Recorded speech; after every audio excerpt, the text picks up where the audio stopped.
Welcome back साथियों। Indian polity के अंतर्गत आज का हमारा टॉपिक है संसदात्मक शासन प्रणाली, पार्लियामेंट्री सिस्टम ऑफ गवर्नमेंट। तो बिना किसी देरी के आइए शुरू करते हैं आज के वीडियो को। संसदात्मक शासन में देश की वास्तविक कार्यपालिका मंत्रिपरिषद होती है। संवैधानिक कौन होता है? संवैधानिक प्रमुख होता है राष्ट्रपति और राज्यों में राज्यपाल, जबकि देश की वास्तविक कार्यपालिका मंत्रिपरिषद होती है, जिसका प्रमुख प्रधानमंत्री या मुख्यमंत्री होता है। और मंत्रिपरिषद पर देश की संसद का नियंत्रण रहता है। देश का वैधानिक प्रधान अर्थात राष्ट्रपति नाम मात्र का प्रधान होता है। सभी कार्य जो होते हैं वह राष्ट्रपति के नाम से ही किए जाते हैं। उसे कार्यपालिका संबंधी समस्त अधिकार प्राप्त होते हैं, परंतु वह उनका प्रयोग नहीं करता, जैसे हमारे देश का राष्ट्रपति। इस प्रकार संसदात्मक शासन में वास्तविक कार्यपालिका संसद की एक समिति के समान होती है। इसी कारण इसे मंत्रिमंडलात्मक सरकार भी कहते हैं। इंग्लैंड और भारत में संसदात्मक पद्धति की शासन प्रणाली है। इसके अतिरिक्त यह प्रणाली Canada, Australia, Japan, Italy, Denmark, Holland, Sweden, Norway आदि देशों में प्रचलित है। इस प्रकार शासन व्यवस्था में कार्यपालिका के दो प्रधान होते हैं। पहला वैधानिक प्रधान, जो नाम मात्र का प्रधान होता है, अर्थात संवैधानिक प्रमुख जैसे राष्ट्रपति और राज्यपाल। दूसरा वास्तविक प्रधान अर्थात सरकार का प्रमुख, जिसे प्रधानमंत्री और राज्यों में मुख्यमंत्री कहा जाता है। इस प्रकार के शासन में कार्यपालिका व्यवस्थापिका के प्रति उत्तरदायी होने के कारण इसे उत्तरदायी शासन भी कहा जाता है। इसके संबंध में डॉक्टर अंबेडकर ने कहा था, संसदात्मक व्यवस्था शासन के सामयिक मूल्यांकन के साथ साथ दिन प्रतिदिन के मूल्यांकन का भी अवसर प्रदान करती है। Parliamentary system provides a daily as well as a periodic assessment of the government. संसदात्मक शासन के मुख्य लक्षण विशेषताएं क्या क्या हैं? सबसे पहली है कार्यपालिका के दो प्रधान। जैसा कि आप केंद्र में देखते हैं, एक तरफ राष्ट्रपति, दूसरी तरफ प्रधानमंत्री। संसदात्मक शासन में राज्य का प्रधान नाम मात्र का होता है। शासन के सारे काम उसी के नाम से किए जाते हैं, पर जो वास्तविक कार्यपालिका शक्ति होती है मंत्रिपरिषद के हाथों में निहित होती है। वह राष्ट्रपति के सब अधिकारों का प्रयोग करती है। उदाहरण के लिए भारत का राष्ट्रपति नाम मात्र का शासक है, वास्तविक कार्यपालिका मंत्रिमंडल है। राष्ट्रपति के कार्यों का संपादन मंत्रिमंडल ही करता है। दूसरा है विधानमंडल और कार्यपालिका में घनिष्ठ संबंध। संसदात्मक शासन में कार्यपालिका व व्यवस्थापिका एक दूसरे से घनिष्ठ रूप से संबद्ध होते हैं। कार्यपालिका मंत्रिपरिषद की नियुक्ति व्यवस्थापिका के सदस्यों में से होती है और कार्यपालिका अपनी नीति व कार्यों के लिए व्यवस्थापिका के प्रति उत्तरदायी रहती है। कार्यपालिका के सदस्य अर्थात मंत्रीगण तभी तक अपने पद पर रह सकते हैं जब तक उन्हें व्यवस्थापिका का विश्वास प्राप्त है। इस प्रकार संसदात्मक प्रणाली में कार्यपालिका और व्यवस्थापिका मिलकर काम करते हैं। अगला है प्रधानमंत्री का नेतृत्व। जिस राजनीतिक दल का विधानमंडल या संसद के निम्न सदन में बहुमत होता है, उस दल के नेता को प्रधानमंत्री नियुक्त किया जाता है। प्रधानमंत्री ही मंत्रिमंडल का सर्वेसर्वा होता है। वह अन्य सभी मंत्रियों के मध्य सामंजस्य स्थापित करता है। उसकी मंत्रिमंडल में स्थिति अत्यंत महत्वपूर्ण होती है। आपको बताते चलें, प्रधानमंत्री की नियुक्ति राष्ट्रपति द्वारा की जाती है और जो बहुमत प्राप्त दल का नेता है उसी को प्रधानमंत्री नियुक्त किया जाता है तथा अन्य मंत्रियों की नियुक्ति प्रधानमंत्री की सलाह पर राष्ट्रपति द्वारा की जाती है।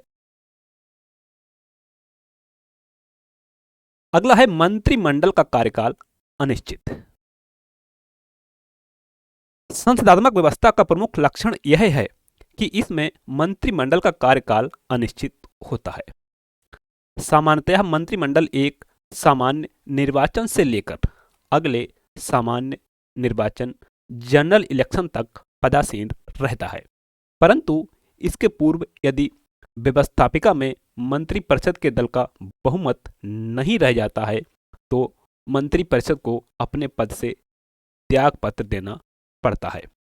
संसद का निम्न सदन इसे अविश्वास के प्रस्ताव से किसी भी समय अपदस्थ कर सकता है।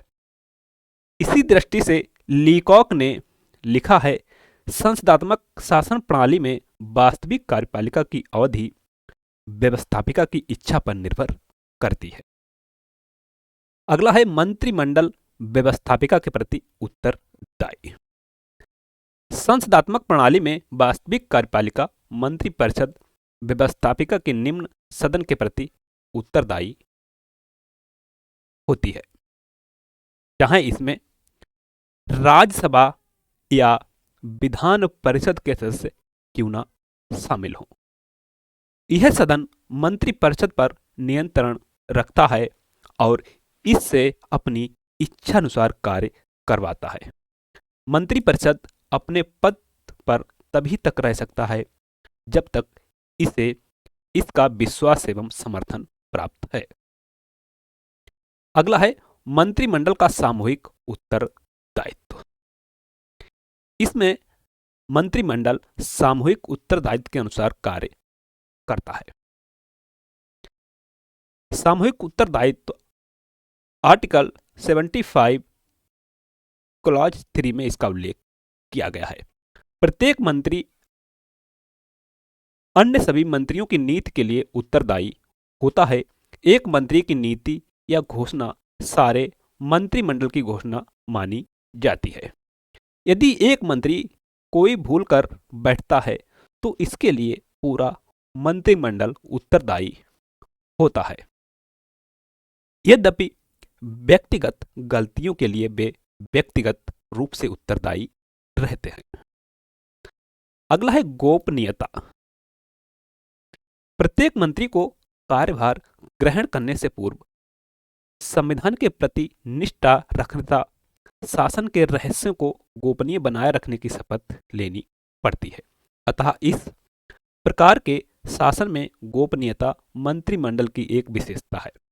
वास्तव में संसदात्मक शासन प्रणाली मूल रूप से समन्वय तथा उत्तरदायित्व के सिद्धांतों पर आधारित है। इस व्यवस्था में कार्यपालिका तथा व्यवस्थापिका में समन्वय, सामंजस्य तथा सहयोग की भावना होती है। इसके अतिरिक्त कार्यपालिका अपने समस्त कार्यों के प्रति व्यवस्थापिका के प्रति उत्तरदायी भी होती है। अगला है संसदात्मक शासन के गुण। क्या क्या गुण हैं, आइए जानते हैं। पहला, कार्यपालिका और व्यवस्थापिका में सहयोग। संसदात्मक प्रणाली में कार्यपालिका और व्यवस्थापिका में सहयोग रहता है, इसलिए शासन सुचारू रूप से चलता है।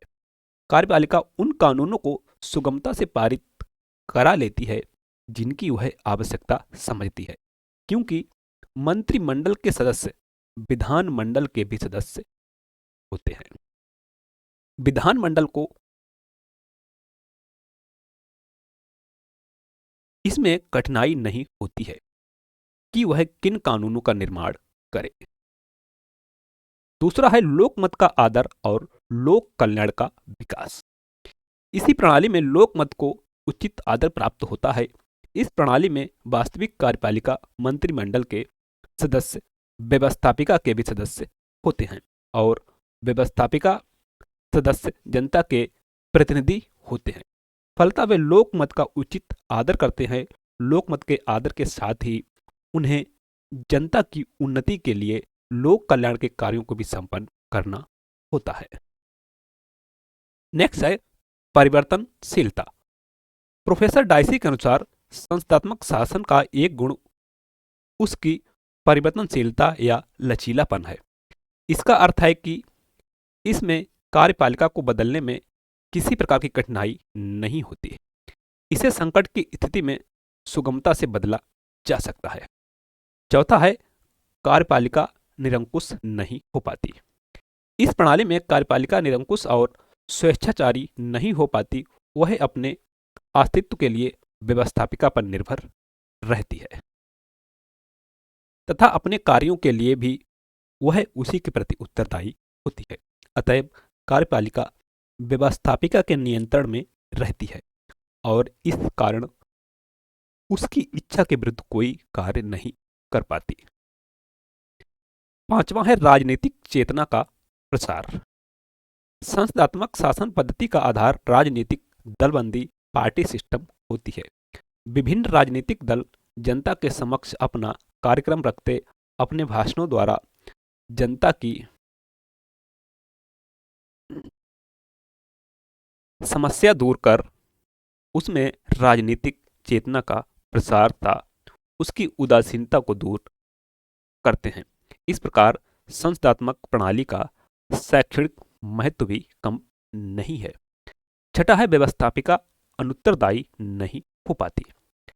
इस शासन प्रणाली में व्यवस्थापिका पर कार्यपालिका का नियंत्रण रहता है, इसलिए वह उत्तरदायित्व की भावना से काम करती है। वह मंत्रिमंडल के नेतृत्व को स्वीकार करती है और उसकी राय के अनुसार कार्य करती है। सातवां है लोकप्रिय व्यक्तियों का शासन। संसदात्मक सरकार राज्य के नागरिकों द्वारा चुने गए प्रतिनिधियों की सरकार होती है और ऐसी सरकार में जो जनप्रतिनिधि होते हैं वह वयस्क मताधिकार के आधार पर चुने जाते हैं। प्रधानमंत्री मंत्रिपरिषद का प्रधान होता है। प्रधानमंत्री के पद पर उसी व्यक्ति की नियुक्ति होती है जिसे बहुमत प्राप्त है तथा जिसमें नेतृत्व की क्षमता होती है। लोकप्रिय होने के कारण इनके द्वारा शासन का संचालन जनहित में ही किया जाता है। आठवां है जनता के प्रति उत्तरदायी शासन। इस प्रणाली में व्यवस्थापिका में बहुमत प्राप्त दल की कार्यपालिका मंत्रिपरिषद होती है। ये मंत्रीगण व्यवस्थापिका के माध्यम से जनता के प्रति उत्तरदायी होते हैं। मंत्रियों को अपने पद पर बने रहने के लिए जनता के दृष्टिकोण को ध्यान में रखकर उनके अनुसार कार्य करना होता है। नौवां है लोकतंत्रीय सिद्धांत की रक्षा। लोकतंत्रीय सिद्धांतों की रक्षा बहुत अधिक सीमा तक संस्थात्मक व्यवस्था में ही संभव है।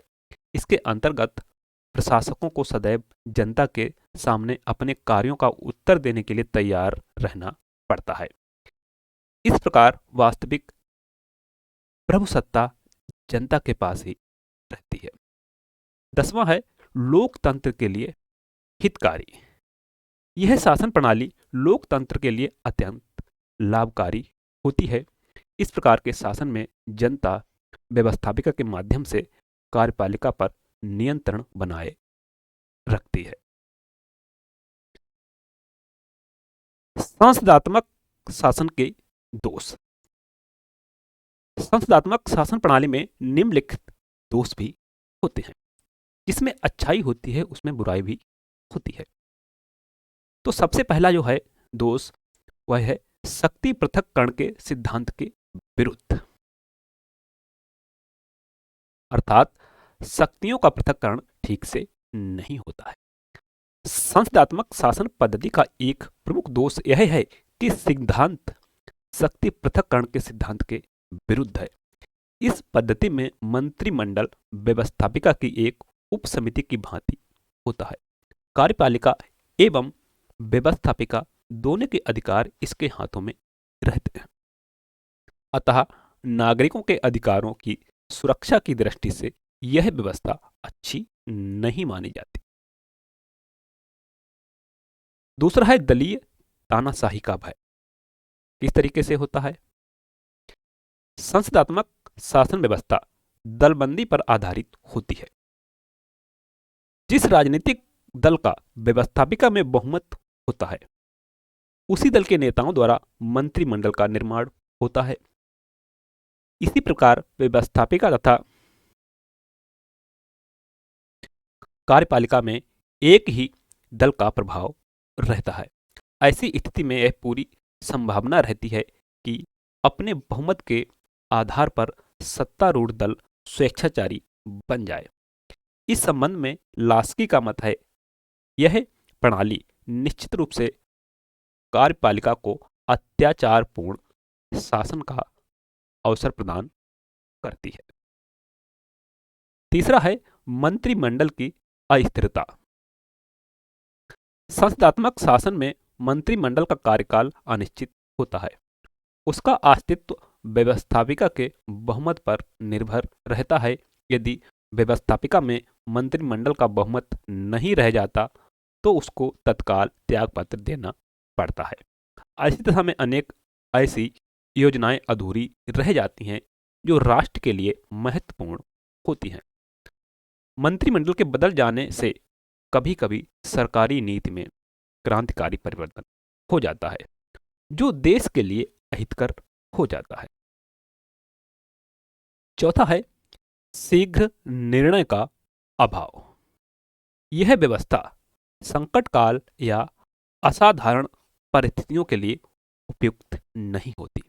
संकटकालीन परिस्थितियों में यह आवश्यक होता है कि नीति संबंधी विषयों पर शीघ्र निर्णय हो जाए, किंतु संसदात्मक व्यवस्था में कार्यपालिका को नीति संबंधी निर्णयों के लिए व्यवस्थापिका की स्वीकृति लेनी पड़ती है।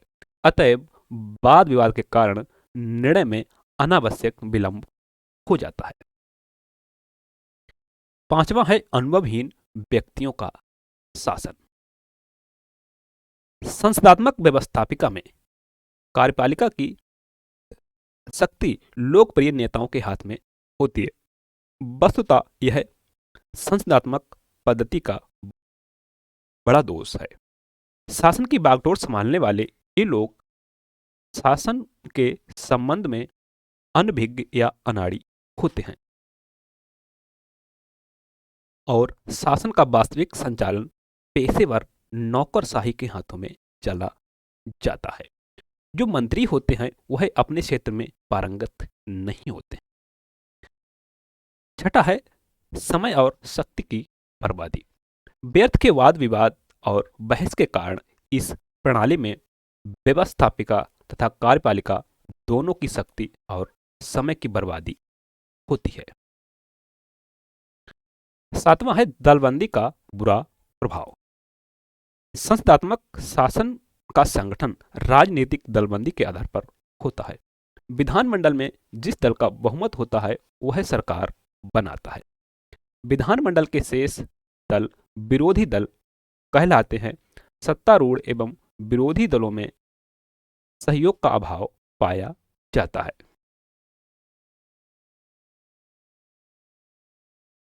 इससे जनहित की उपेक्षा होती है।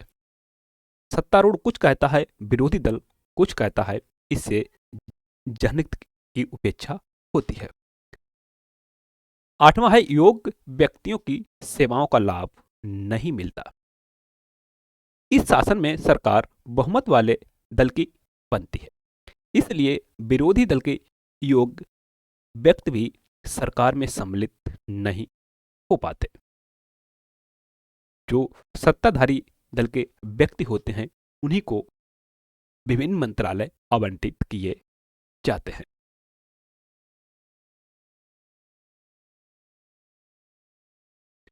नौवां है मंत्रिमंडलीय तानाशाही की प्रवृत्ति। वर्तमान समय में संसदात्मक शासन की यह प्रवृत्ति देखने में आई है कि संपूर्ण राज शक्ति मंत्रिमंडल के हाथों में केंद्रित हो जाए और व्यवस्थापिका उसके हाथों की कठपुतली बन जाए। मंत्रिपरिषद की इस तानाशाही के परिणाम लोकतंत्र के हित में अच्छे नहीं होते। तानाशाही के परिणाम लोकतंत्र के हित में अच्छे नहीं होते। 10वां है मंत्रिमंडलों का विशाल आकार और दल बदल की भावना। वर्तमान समय में संसदात्मक शासन में एक और दोष मंत्रिमंडल का विशाल आकार के दल बदल के रूप में पाया गया है। आज भारतीय संघ के अनेक छोटे राज्यों में भी बड़े आकार के मंत्रिमंडलों का निर्माण किया जाता है। इन बड़े मंत्रिमंडलों से एक ओर प्रशासनिक व्यय में बहुत अधिक वृद्धि हो जाती है, तो दूसरी ओर शासन का उचित रूप से संचालन भी संभव नहीं हो पाता और भारत जैसे देश में दल बदल का रोग देखने को मिलता है। वह संसदीय शासन से ही संबंध है। 11वां है संकट काल के लिए अनुपयुक्त। इस संबंध में गिलक्रास्ट का मत है संसदीय शासन में बहुत सा समय निरर्थक वाद विवादों में नष्ट हो जाता है। शांति काल में वाद विवाद यद्यपि संसदीय शासन का गुण है, परंतु युद्ध के समय यह इसका सबसे बड़ा दोष है। 12वां है नौकरशाही का प्रभाव। संसदात्मक शासन में मंत्रियों की नियुक्ति योग्यता की बजाय संसदात्मक शासन में मंत्रियों की नियुक्ति योग्यता के बजाय राजनीतिक प्रभाव के आधार पर की जाती है। इसलिए मंत्री अपने विभाग के कामकाज में अधिक दक्ष नहीं होते, जिससे नौकरशाही का प्रभाव बढ़ जाता है।